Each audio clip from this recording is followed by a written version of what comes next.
Okay, dear students, today we are moving on to the next type of coverage ratio, that is dividend coverage ratio and total coverage ratio.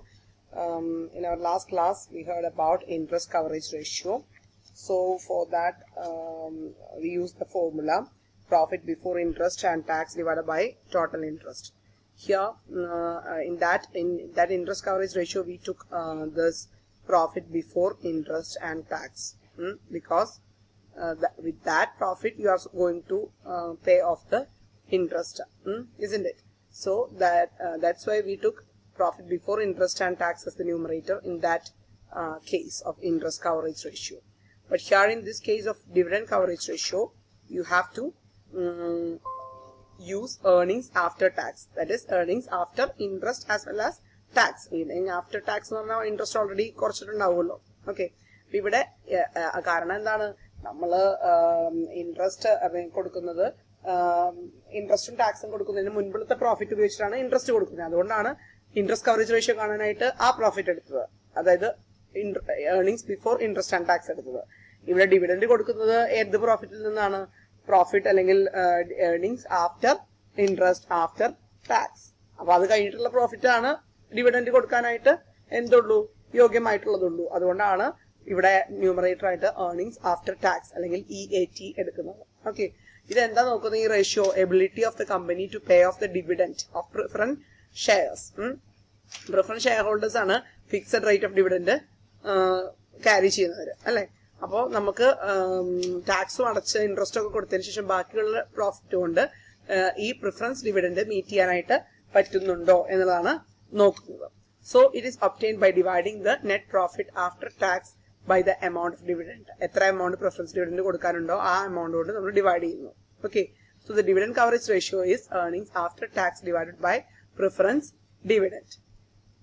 So this ratio is calculated in relation to earnings after tax because it reveals the safety margin available to the preference shareholders. ടാക്സും കൊടുത്ത് interest കൊടുത്ത് ബാക്കിയുള്ളതിൽ നിന്നേ preference share holders കിട്ടുള്ളൂ. അതാണ് അവരുടെ safety margin. Okay, higher coverage ratio ആണെങ്കിൽ preference share ഹോൾഡേഴ്സിനെ സംബന്ധിച്ചിടത്തോളം അവർക്ക് നല്ല പൊസിഷൻ ആണ്. ഹയർ ഡിവിഡൻഡ് കവറേജ് റേഷ്യോ ആണെങ്കിൽ സ്റ്റാൻഡേർഡ് ഫോർ ദിസ് റേഷ്യോ എന്ന് പറയുന്നത് 2 times, അതായത് എന്താണ് ആക്ച്വലി കൊടുക്കേണ്ട പ്രിഫറൻസ് ഡിവിഡൻഡിനേക്കാൾ ഇരട്ടി എന്തുണ്ടാവണം, നമ്മുടെ കയ്യിൽ ഏർണിംഗ്സ് ആഫ്റ്റർ ടാക്സ് ഉണ്ടാവണം എന്നാണ് പറയുന്നത്. ഓക്കെ, നെക്സ്റ്റ് അടുത്തത് total or overall coverage ratio ആണ്. ഇവിടെ നമ്മൾ നോക്കുന്നത് this ratio is known as fixed charge coverage ratios. This measures the ability of the company to service all fixed obligations out of fixed earnings. അവരുടെ ഏർണിംഗ്സിൽ നിന്നും കമ്പനിയുടെ fixed obligations എല്ലാം meet ചെയ്യാനായിട്ട് പറ്റുമെന്ന്. അപ്പൊ എന്തൊക്കെയാ ഫിക്സഡ് ഒബ്ലിഗേഷൻസ്? ഇൻട്രസ്റ്റ് ഉണ്ടായിരിക്കും, ഇൻട്രസ്റ്റ് ഓൺ ലോൺസ് ഉണ്ടാവും, ഡിബഞ്ചേഴ്സ് ഉണ്ടാവും, അല്ലെ? പിന്നെ പ്രിഫറൻസ് ഡിവിഡൻഡ് ഉണ്ടായിരിക്കും, ലീസ് കൊടുക്കാനുള്ള എമൗണ്ട് ഉണ്ടായിരിക്കും. ഓക്കെ, ഇതൊക്കെയാണ് നമുക്ക് ഫിക്സഡ് ആയിട്ടുള്ള ഒബ്ലിഗേഷൻസ്. അപ്പൊ ഫിക്സഡ് ആയിട്ടുള്ള ഒബ്ലിഗേഷൻസിൽ ഇൻട്രസ്റ്റും വരും, എന്തും വരും, പ്രിഫറൻസ് ഡിവിഡൻഡും വരും. ഓക്കെ, അപ്പൊ അത് രണ്ടും ഉൾപ്പെട്ടിട്ടുള്ള കവറേജ് കാണുന്നത് കൊണ്ട് തന്നെ നമുക്ക് പ്രോഫിറ്റ് ഏത് ഏർണിംഗ്സ് എടുക്കണം? ഇൻട്രസ്റ്റ് ആൻഡ് ടാക്സിന് മുന്നുള്ള ഏർണിംഗ്സ് എടുക്കണം. കാരണം ഇൻട്രസ്റ്റും കൂടെ കവർ ചെയ്യാൻ പറ്റുമോ, ഇൻട്രസ്റ്റും പ്രിഫറൻസ് ഡിവിഡൻഡും കൂടെ ഒരുമിച്ച് കവർ ചെയ്യാൻ പറ്റുമോ എന്നാണ് ഇവിടെ നോക്കുന്നത് ടോട്ടൽ കവറേജിൽ. അതുകൊണ്ട് we have to take earnings before interest and tax. എന്നിട്ട് അതിനെ എന്ത് ചെയ്യണം? Divided by fixed charges. Fixed charges എന്ന് പറയുമ്പോൾ ഇവിടെ കൊടുക്കേണ്ട ഇൻട്രസ്റ്റും പ്ലസ് പ്രിഫറൻസ് ഡിവിഡൻഡും വരും ഈ ഫിക്സഡ് ചാർജസിൽ. ഓക്കെ, ഇത്രയാണ് നമ്മളുടെ ടോട്ടൽ കവറേജ് എന്ന റേഷ്യോയില് നമുക്ക് പറയാനായിട്ട് ഉള്ളത്. ഓക്കെ, ഇനി നമുക്ക് അടുത്തത് പോകേണ്ടത് നെക്സ്റ്റ് ഒരു സെക്ഷൻ ആണ്. ഈ റേഷ്യോ എന്ന് പറയുന്നത് ടോട്ടൽ കവറേജ് റേഷ്യോ എന്ന് പറഞ്ഞു കഴിഞ്ഞാൽ reflects the overall ability of the company to service outside liabilities. പുറമെ ഇക്വിറ്റി ഷെയർ ഹോൾഡേഴ്സിന് ഡിവിഡൻഡ് അല്ല, പ്രിഫറൻസ് ഷെയർ ഹോൾഡേഴ്സ് ഡിവിഡൻഡും അതുപോലെ ഇൻട്രസ്റ്റും ഇത് കൊടുക്കാനായിട്ട് ഉള്ള കഴിവ് അവർക്ക് ഉണ്ടോ എന്നുള്ളതാണ്. സ്റ്റാൻഡേർഡ് റേഷ്യോ എന്ന് പറയുന്നത് 2 times തന്നെയാണ്. ഓക്കെ, സോ ഇതാണ്. ഇതോടുകൂടി നമ്മുടെ കവറേജ് റേഷ്യോസ് ഒക്കെ കഴിഞ്ഞു. സ്ട്രക്ചറൽ റേഷ്യോസും കവറേജ് റേഷ്യോസും ഒക്കെ നമ്മുടെ ഇപ്പോൾ കഴിഞ്ഞു. ഇനി നമ്മൾ അടുത്ത ഒരു സെഗ്മെന്റിലേക്കാണ് പോകുന്നത്, that is activity ratios. Next we are moving on to the activity ratios. Activity ratios എന്ന് പറയുമ്പോൾ അതിൻ്റെ ഉള്ളിൽ നമുക്ക് ഇൻവെന്ററി ടേൺ ഓവർ റേഷ്യോസ് ഉണ്ട്, then debtors turn over ratio ഉണ്ട്, പിന്നെ ക്രെഡിറ്റേഴ്സ് ടേൺ ഓവർ റേഷ്യോ ഉണ്ട്. അങ്ങനെ 3 പിന്നെ working capital turn over ratio, fixed asset turn over ratio, ഇങ്ങനെ ഒരു 5 റേഷ്യോസ് ആണ് നമുക്ക് ഇതിനുള്ളിൽ പഠിക്കാനായിട്ടുള്ളത്. ഓക്കെ, ഇത് വളരെ സിമ്പിൾ ആണ്. സോ ഇവിടെ ആക്ടിവിറ്റി റേഷ്യോസ് എഫക്റ്റീവ്ലി ഫേം അവരുടെ അവൈലബിൾ റിസോഴ്സ് ഒക്കെ എഫക്റ്റീവ്ലി യൂട്ടിലൈസ് ചെയ്യുന്നുണ്ടോ എന്ന് നോക്കാൻ വേണ്ടിയിട്ടാണ് നമ്മൾ ആക്ടിവിറ്റി റേഷ്യോസ് കാണുന്നത്. ഈ ratios this indicates the efficiency in asset management. Asset പ്രോപ്പറായിട്ട് മാനേജ് ചെയ്യുന്നുണ്ടോ, റിസോഴ്സ് പ്രോപ്പറായിട്ട് യൂട്ടിലൈസ് ചെയ്യുന്നുണ്ടോ. This ratios also known as efficiency ratios അല്ലെങ്കിൽ പെർഫോമൻസ് റേഷ്യോസ്. പിന്നെ ഒരു പേരും കൂടെ പറയും അസറ്റ് യൂട്ടിലൈസേഷൻ റേഷ്യോസ്. ഈ റേഷ്യോസ് എന്ന് പറയുന്നത് indicate the cash elasticity of current assets, അല്ലെങ്കിൽ എന്താ ഉദ്ദേശിക്കുന്നത്, speed with which the resource R turn over. എത്ര പെട്ടെന്ന് നമ്മുടെ റിസോഴ്സസ് ക്യാഷ് ആക്കി, അതായത് വിൽപ്പന നടത്തി ക്യാഷ് ആക്കി മാറ്റാനായിട്ട് നമുക്ക് പറ്റുന്നുണ്ട്. That is why these ratios are called turnover ratios. എത്ര പെട്ടെന്ന് നമ്മുടെ റിസോഴ്സുകളെ ക്യാഷ് ആക്കി മാറ്റാൻ പറ്റുന്നുണ്ട് എന്ന് നോക്കുന്ന റേഷ്യോസ് ആണ്. അപ്പൊ അതാണ് ടേൺ ഓവർ റേഷ്യോസ് എന്ന് പേര് വരാനായിട്ട് കാരണം. ഹൈ ടേൺ ഓവർ റേഷ്യോ എന്ന് പറഞ്ഞു കഴിഞ്ഞാൽ നമ്മൾ വേഗം തന്നെ നമ്മളുടെ റിസോഴ്സുകളെ, അല്ലെങ്കിൽ സ്റ്റോക്ക് ആണെങ്കിൽ സ്റ്റോക്കിനൊക്കെ നമുക്ക് വേഗം തന്നെ സെയിൽസ് ആക്കി മാറ്റാനായിട്ട് സാധിക്കുന്നുണ്ട്. This further means higher profitability. Speed കൂടും, ടേൺ ഓവർ റേഷ്യോ കൂടുന്തോറും അതിന്റെ അർത്ഥം എന്താണ്, നല്ല പ്രോഫിറ്റബിലിറ്റി ഉണ്ടെന്നാണ്. And it should be noted that the turn over ratio are always expressed in number of times. എത്ര തവണ നമുക്ക് നമ്മളുടെ സ്റ്റോക്കിനെ സെയിൽസ് ആക്കാൻ പറ്റി, അങ്ങനെയാണ്, എത്ര തവണ എന്നുള്ള രീതിയിലാണ് നമ്മൾ ഈ ആക്ടിവിറ്റി റേഷ്യോസ് പറയുക. ഇമ്പോർട്ടന്റ് ആക്ടിവിറ്റി റേഷ്യോസ് എന്ന് പറയുന്നതാണ് ഫസ്റ്റ് വൺ, നമ്മുടെ ഇൻവെന്ററി ടേൺ ഓവർ റേഷ്യോ അല്ലെങ്കിൽ സ്റ്റോക്ക് ടേൺ ഓവർ റേഷ്യോ ആണ്. It's very important. ഇതെന്താണ്, shows the relationship between cost of goods sold and average inventory or stock. Cost of goods സോൾഡും average inventory തമ്മിലുള്ള റിലേഷൻഷിപ്പാണ് ഇവിടെ പഠിക്കുക. ഇതിനെ പറ്റുന്ന മറ്റൊരു പേരാണ് മെർക്കൻഡൈസ് ടേൺ ഓവർ റേഷ്യോ. പിന്നെ ഇത് കാണാനായിട്ടുള്ള ഫോർമുല എന്ന് പറയുന്നത് കോസ്റ്റ് ഓഫ് ഗുഡ്സ് സോൾഡും divided by average stock. Okay, so this indicates the number of times the stock is turn over, അല്ലെങ്കിൽ സ്റ്റോക്ക് എത്ര തവണ നമുക്ക് ക്യാഷ് ആക്കി അല്ലെങ്കിൽ സെയിൽസ് ആക്കി മാറ്റാനായിട്ട് പറ്റി. ഇതാണ് നമ്മൾ ഈ ഫോർമുല കൊണ്ട് അല്ലെങ്കിൽ ഈ ഒരു റേഷ്യോ കൊണ്ട് കണ്ടുപിടിക്കാൻ പോകുന്നത്. Okay, so formula for stock turnover ratio is cost of goods sold by average stock. Okay, ഇനി എന്താ സ്റ്റോക്ക് ടേൺ ഓവർ റേഷ്യോയുടെ കമ്പോണൻസ് എന്തൊക്കെ? രണ്ടെണ്ണം, കോസ്റ്റ് ഓഫ് ഗുഡ്സ് സോൾഡും ആവറേജ് സ്റ്റോക്കും. സോ ഈ stock turnover ratio calculate ചെയ്യുമ്പോൾ ആവശ്യമായിട്ടുള്ള കോസ്റ്റ് ഓഫ് ഗുഡ്സ് സോൾഡ് എന്ന് പറയുന്നത് എങ്ങനെയാണ് കണ്ടുപിടിക്കുക നമുക്കറിയാം. Opening stock plus purchase plus direct expenses minus closing stock. This is called cost of goods sold. അപ്പൊ ന്യൂമറേറ്റർ എന്താണെന്ന് മനസ്സിലായി. ഇനി കോസ്റ്റ് ഓഫ് ഗുഡ്സ് സോൾഡ് കണ്ടുപിടിക്കാൻ വേറൊരു മാർഗം എന്താണ്? സെയിൽസ് മൈനസ് ഗ്രോസ് പ്രോഫിറ്റ് ചെയ്താലും എന്തുതന്നെയാണ്, നമുക്ക് കോസ്റ്റ് ഓഫ് ഗുഡ്സ് സോൾഡ് കിട്ടും. ഇനിയിപ്പോ gross profit minus gross loss ആണെങ്കിൽ നമ്മൾ സെയിൽസിന്റെ കൂടെ അത് ആഡ് ചെയ്ത് കഴിഞ്ഞാൽ you will get cost of goods sold. Okay, then average stock എങ്ങനെയാ കാണുക? That is also simple. അതാണ് ഡിനോമിനേറ്ററിലെ ആവറേജ് സ്റ്റോക്ക് ആണ് denominator. Opening stock plus closing stock divide by 2 you will get average stock. ഇപ്പൊ opening stock നിങ്ങൾക്ക് ക്വസ്റ്റ്യനിൽ തന്നിട്ടില്ലെങ്കിൽ നിങ്ങൾക്ക് closing സ്റ്റോക്കിന് തന്നെ എന്തായിട്ട് എടുക്കാം? ആവറേജ് സ്റ്റോക്ക് ആയിട്ട് എടുക്കാം എന്നാണ് പറയുന്നത്. Okay, instead of sales cost of goods sold ആണ് ഇവിടെ നമ്മൾ എടുക്കുന്നത്. Sales divided by average stock എന്നല്ല നമ്മൾ ചെയ്യുന്നത്. നമ്മൾ സെയിൽസിന് പകരം നമ്മൾ കോസ്റ്റ് ഓഫ് ഗുഡ്സ് സോൾഡിനെയാണ് ആവറേജ് സ്റ്റോക്ക് കൊണ്ട് ഡിവൈഡ് ചെയ്യുന്നത്. അതെന്താണ്? Because stock is valued at cost, അല്ലെ?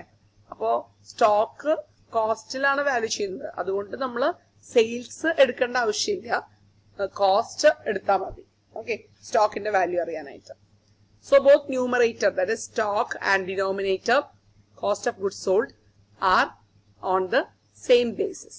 അതായത് നമ്മൾ സെയിൽസ് ബൈ ആവറേജ് സ്റ്റോക്ക് എന്ന് എടുത്തു കഴിഞ്ഞാൽ സെയിൽസ് പ്രോഫിറ്റ് അടക്കമുള്ളതാണ്, അല്ലെ? കോസ്റ്റിന്റെ കൂടെ പ്രോഫിറ്റ് കൂടെ എടുക്കുക. ആവറേജ് സ്റ്റോക്കിന്റെ വാല്യൂ എന്താണ്? കോസ്റ്റ് മാത്രമേ ഉള്ളൂ. അപ്പൊ രണ്ട് തരത്തിൽ വരും. അത് വരാതിരിക്കാൻ വേണ്ടിയിട്ടാണ് നമ്മൾ സെയിൽസിന് പകരം കോസ്റ്റ് ഓഫ് ഗുഡ്സ് സോൾഡ് തന്നെ എടുക്കുന്നത്. So cost of stock by average stock, that want to be the formula. ഇനി കോസ്റ്റ് ഓഫ് ഗുഡ്സ് സോൾഡ് കണ്ടുപിടിക്കാൻ പറ്റാത്ത സാഹചര്യമാണെങ്കിൽ നിങ്ങൾക്ക് എന്ത് ചെയ്യാം? നെറ്റ് സെയിൽസിനെ നമുക്ക് കോസ്റ്റ് ഓഫ് ഗുഡ്സ് സോൾഡിന് പകരം ന്യൂമറേറ്റർ ആയിട്ട് ഉപയോഗിക്കാം. ഓക്കെ, ദെൻ ഇനി ഇതുമായി ബന്ധപ്പെട്ടിട്ട് ഇപ്പൊ സ്റ്റോക്ക് ടേൺ ഓവർ റേഷ്യോ കണ്ടു. അതുമായി ബന്ധപ്പെട്ട് ഒരു കാര്യം കൂടി പഠിക്കാനുള്ളത് സ്റ്റോക്ക് വെലോസിറ്റി ആണ്. സ്റ്റോക്ക് വെലോസിറ്റി എന്ന് പറഞ്ഞു കഴിഞ്ഞാൽ ഈ ടേൺ ഓവർ റേഷ്യോനെ തന്നെ സ്റ്റോക്ക് ടേൺ ഓവർ റേഷ്യോ എപ്പോഴും ടൈംസ് ആയിട്ടാണ് എക്സ്പ്രസ് ചെയ്യാന്ന് ഞാൻ പറഞ്ഞു. അതായത് ഇത്ര തവണ നമുക്ക് സ്റ്റോക്കിനെ സെയിൽസ് ആക്കി മാറ്റാൻ പറ്റി അങ്ങനെ പറയാം. അപ്പൊ വെലോസിറ്റി എന്ന് പറഞ്ഞു കഴിഞ്ഞാൽ ഈ തവണകൾ എന്ന് പറയുന്നതിനെ എത്ര ദിവസം അല്ലെങ്കിൽ എത്ര മാസം എന്ന് എക്സ്പ്രസ് ചെയ്യുന്നതാണ് സ്റ്റോക്ക് വെലോസിറ്റി എന്ന് പറയുന്നത്. Okay, stock velocity it's called stock velocity അല്ലെങ്കിൽ സ്റ്റോക്ക് ടേൺ ഓവർ പീരീഡ് എന്നും ഇതിനെ പറയും. ഇത് കാൽക്കുലേറ്റ് ചെയ്യാനുള്ള ഫോർമുല എന്താണ്? നമ്പർ ഓഫ് ഡേയ്സ്, നമുക്ക് എത്ര ദിവസം കൊണ്ട് സ്റ്റോക്കിനെ സെയിൽസ് ആക്കി മാറ്റാൻ പറ്റും എന്നറിയണമെങ്കിൽ ഒരു വർഷത്തില് number of days divided by stock turnover ratio. അത് നമുക്ക് നേരത്തെ ഫോർമുല ഉപയോഗിച്ച് കിട്ടിയിട്ടുണ്ടാവും. Cost of goods sold divide by average stock ആണ് stock turnover ratio. Okay, ഇതാണ് ഫോർമുല. മാസങ്ങളാണ് അറിയണമെങ്കിൽ total months in a year, that is 12 by stock turnover ratio കണ്ടുപിടിച്ചതുകൊണ്ട് ഡിവൈഡ് ചെയ്യാം. ഇനി വേറൊരു ഫോർമുല എന്താണ്? Direct formula. ഈ stock turnover ratio split ചെയ്ത് എഴുതുന്നതാണ് ഇവിടെ. ഇത് ഡിനോമിനേറ്റർ ആയതുകൊണ്ട് തന്നെ നമ്മളുടെ സ്റ്റോക്ക് ടേൺ ഓവർ റേഷ്യോന്റെ ഉൾട്ടാ formula, that is average stock by cost of goods sold into number of days, അല്ലെങ്കിൽ മാസത്തിൽ അറിയണമെങ്കിൽ into number of year, sorry months in a year. Okay, so ഇതാണ് സ്റ്റോക്ക് വെലോസിറ്റിയുടെ formula. So let's move on to the problem. അതിന് മുൻപ് ഇതിന്റെ standard stock turnover ratio ഒക്കെ പറയണ്ടേ? ജനറലി ടൈംസിൽ എക്സ്പ്രസ് ചെയ്യുകയാണെങ്കിൽ 8 തവണ ഒരു വർഷം സ്റ്റോക്കിനെ നമ്മൾ 8 തവണ സെയിൽസ് ആക്കി മാറ്റാൻ സാധിച്ചിട്ടുണ്ടെങ്കിൽ അത് standard stock turnover ratio ആയിട്ടാണ് നമ്മൾ പറയുന്നത്. സ്റ്റോക്ക് ടേൺ ഓവർ റേഷ്യോ കാണുന്നതിന്റെ സിഗ്നിഫിക്കൻസ് എന്താണ്? മെഷേഴ്സ് ലിക്വിഡിറ്റി, ഇൻവെന്ററി, സ്റ്റോക്ക് എത്ര പെട്ടെന്ന് നമുക്ക് ക്യാഷ് ആക്കി മാറ്റാൻ പറ്റുന്നു എന്ന് മനസ്സിലാക്കാനായിട്ട് സാധിക്കുന്നു. This ratio measures how quickly inventory is sold, എത്ര പെട്ടെന്ന് സ്റ്റോക്ക് വിറ്റ് കഴിയുന്നു എന്ന് മനസ്സിലാക്കാനായിട്ട് പറ്റും. ഇനി എങ്ങനെയാ stock turnover ratio interpret ചെയ്യുക? ഹയർ ടേൺ ഓവർ റേഷ്യോ ആണെങ്കിൽ കുറച്ച് സമയമാണ് നമ്മൾ സ്റ്റോക്കായിട്ട് മെയിൻറ്റെയിൻ ചെയ്യേണ്ട ആവശ്യമുള്ളൂ. വേഗം തന്നെ അത് 8 എന്ന് പറഞ്ഞു കഴിഞ്ഞാൽ 8 തവണ, വർഷത്തിൽ 8 തവണ എനിക്ക് എന്ത് ചെയ്യാൻ പറ്റി? എന്റെ സ്റ്റോക്കിനെ സെയിൽസ് ആക്കാൻ പറ്റി. അപ്പൊ എന്റെ സ്റ്റോക്ക് അത്രയും കുറച്ച് സമയമാണ് എന്റെ കയ്യിൽ ഇരിക്കുന്നുള്ളൂ. വി ആർ സെല്ലിംഗ് ഫാസ്റ്റ് എന്നാണ് അർത്ഥം. ഓക്കെ, അതിന് മറിച്ച് ലോവർ ടേൺ ഓവർ റേഷ്യോ ആണെങ്കിൽ 2 ടൈംസ് ആണെങ്കിൽ അതിന്റെ അർത്ഥം എന്താണ്?